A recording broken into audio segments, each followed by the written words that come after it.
Welcome back. Today is all about feeling at home, and for us that feeling starts right here in Singapore. This is where the first ChemCon Asia took place back in 2003. And it's great to be back, especially in our anniversary year. 30 years of ChemCon and our 35th conference. Yesterday's welcome reception captured it perfectly. A journey worth celebrating, full of milestones and full of memories.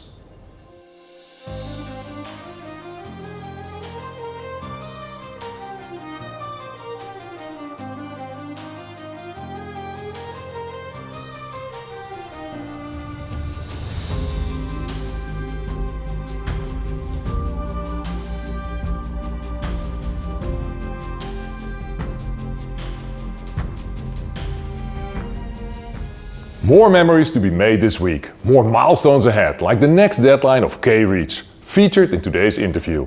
And another milestone, KKDIK, Turkish REACH, that features in our statement of the day. Our local reports take you on a journey from orangutans at Mandai to the unique housing stories of Singapore. But first, a few soundbites from yesterday. We're just out of Seminar 2 on downstream user requirements, where we heard about chemical regulations and batteries regulations and how they affect many companies in the Asia-Pacific region. The key takeaway was that transparency measures are key to giving trust to the regulators and your customers to make sure that you're doing the right thing. We also heard from IMDS and IFRA, so on the fragrance side, how their positive lists and negative lists can be adopted by regulators to simplify requirements, provide more transparency, and allow your customers to give more freedom to operate. Earlier this week I went to the Mandai Wildlife Reserve to meet up with the orangutans, a very special species in the animal kingdom.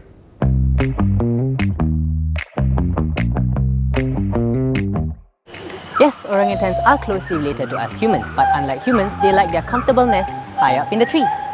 Okay, and why do orangutans build a new nest every day? So they build their new nest to stay safe from parasites, predators, and also maintain overall comfort. Now, because orangutans are mostly arboreal and travel through vast territories, they don't usually sleep in the same exact position twice. They like to build fresh bedtime nests and also smaller beds for their short naps. And of course, here's an orangutan for you when you take a nap. Thank you very much, and also thank you very much for your insights into the life and habitat of orangutans. Now let's turn to look at the life of the orang bandar. Alright, so it's amazing to see the orangutan, the person of the forest, who mastered the canopy. But here in Singapore, you meet a different kind of person, the orang bandar Singapura, the person of the city. So to survive here, we don't master the canopy, we master each other. So this is one of the most densely populated places on earth. We have more than 6 million people in a small little area of 728 square kilometers, and we are still expanding. Here's a twist. You wouldn't know it looking around, but we are essentially standing on the beach. Until the 1840s, Beach Road, right next to us, was the coastline. The sea reached all the way here. This area, Kampong Glam, takes its name from the galam tree. The orang laut, sea nomads, use its bark to build and waterproof their boats.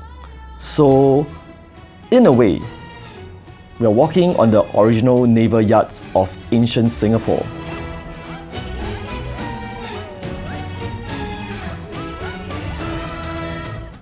Wonderful neighborhoods, each with its own habitat and culture. So absolutely. So when traders around the world come to Singapore, something remarkable happened. They didn't just trade it, they stayed. And they married the local Malay and Indonesian women, and through that, Peranakan culture was created. So they combined Chinese business acumen with Malay spices and European aesthetics, and this created what we call the Peranakan culture. So it is a truly fusion identity. Look closely at the colorful tiles on these Peranakan houses. Japanese manufacturing, Chinese artistic motifs, European glazing techniques. One single tile is a physical map of global trade, and that spirit is still alive today. Walk down South Bridge Road or Waterloo Street, and you will see it. A church, a mosque, a Hindu temple, a Buddhist temple, and a synagogue, sharing the exact same street. No fences, no conflict, just coexistent. So when we look at the Orang Bandar Singapura, we are not looking at one race or one religion. We are looking at something carefully balanced. Just like Mandai balances ecosystem, Singapore balances culture. In Singapore, diversity is not just beautiful, but it's our ultimate survival strategy. Very interesting. In my interview with Min-Jung Kim and Eunhee Tark, we zoomed into K-REACH natural habitat, chemical compounds. Another change is the option to replace your only representative. Now, you're both consultants, so tell me, what makes a good OR and what mistakes should companies avoid, Eunhee? A good OR, I think, should provide comprehensive consultation. So as we have already discussed, Korea is composed of different regulations, including K-REACH, K-OSHA, K-BPR, and KCCA. And of course, the OR must be appointed separately per regulation. And one OR may not be able to provide all the consultation for throughout different regulations, but a good OR should actually provide at least a big picture of what they should, what a company should do throughout to actually handle the chemicals inside Korea. If, as I said, because OR may be different per regulation, it may be a little difficult, but at least the minimum that they should do is to provide a vague image of what the company should be looking for to stay compliant throughout different regulations in Korea. I think the good OR should be able to put himself or herself in client's shoes, because I know that going through the complex Korean regulations, and you just have to comply with it, and as a client you are in constant risk, right? And so I think the good OR must be able to take some burden out of those legal responsibility, but you also have to be provide, it should be like what she said, you should be able to provide a big picture for the client, but you also have to be able to, let's say, weigh the, so take some of the weights out from the clients. And I think a good OR should be able to think, reflect, but strives for the client's responsibility. Yes, and try not to be so focused on the task-oriented, that you should be able to fully grasp the whole picture. That's what I think the good OR should be. You can watch the complete interview on our YouTube channel, but first I recommend watching my encounter with the Sloths in Mandai. I'm in the Mandai's fragile forest and I found some great sloths, a mother and her baby. Evan, can you tell us more about sloths? Yeah, so over here we have a mommy sloth, Indigo, and her baby. So fun facts about sloth is that they are so slow that until algae can grow on their fur. And another thing about them is that they are excellent swimmers too. So over here I have this cute little sloth just for you. Thank you very much. Sloths can be a great reminder to be patient, stay calm and take your time. And their life is slow and steady. Completely different from life in the city, where life is a fast lane. I'm sure Wei agrees. Absolutely, Jed. So Singapore may look like a fast lane city, but this didn't happen overnight. It took us more than 60 years of careful, deliberate planning to get us here. In fact, sloths travel slowly to survive and to conserve energy. In a way, Singapore is the same. We take our planning long-term, precise and slow. This model shows the Urban Redevelopment Authority's master plan, guiding the next 10 to 15 years. And behind that sits the concept plan, stretching 50 years into the future. We are designing a city for people who haven't even been born yet.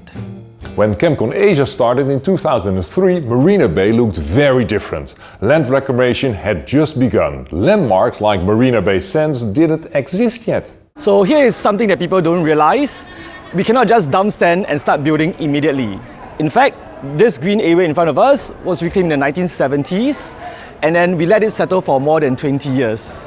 During these 20 years, people came here, we flew kite, ate steamboat, and went bowling. And this is exactly where our iconic skyline stands today. And look at the plan again. You'll see white zone spaces, left intentionally blank. It's planners admitting we don't know everything yet. We leave room for the next generation to decide. So yes, life here can sometimes feel like Formula One, but the ground beneath us, the coastline, the skyline, is the result of a very deliberate and very patient 60-year-old time sloth.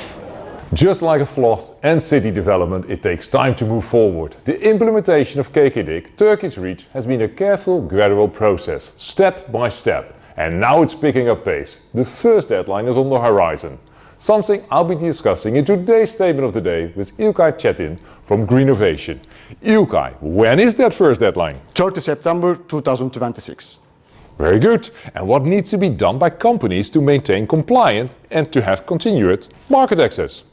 3 priorities. First, you know your substances, know your role and responsibilities under KKDIK, because everything flows from that.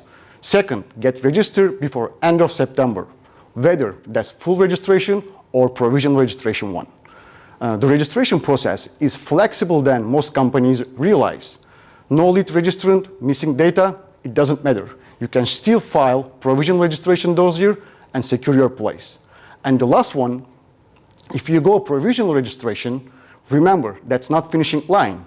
You are supposed to follow all the news and guidance from the Ministry and Chemical Advisory Group and get engaged till those registrations are successfully converted into full ones. And your statement is? Register by 30 September or lose your place in the Turkish market.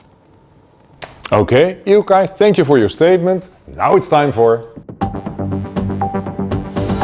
This morning, Korea in focus with K-REACH, K-OSHA and K-BPR. Plus global updates on polymers and biocides and GHS in Asia. This afternoon, Europe in motion with EU omnibus packages, the Industrial Accelerator Act, CLP modernization and updates on UK and Turkish REACH. To close, EU sustainability strategies and initiatives with ETS, CBAM, ESPR, digital product passports and PPWR. Thank you for watching and enjoy your day.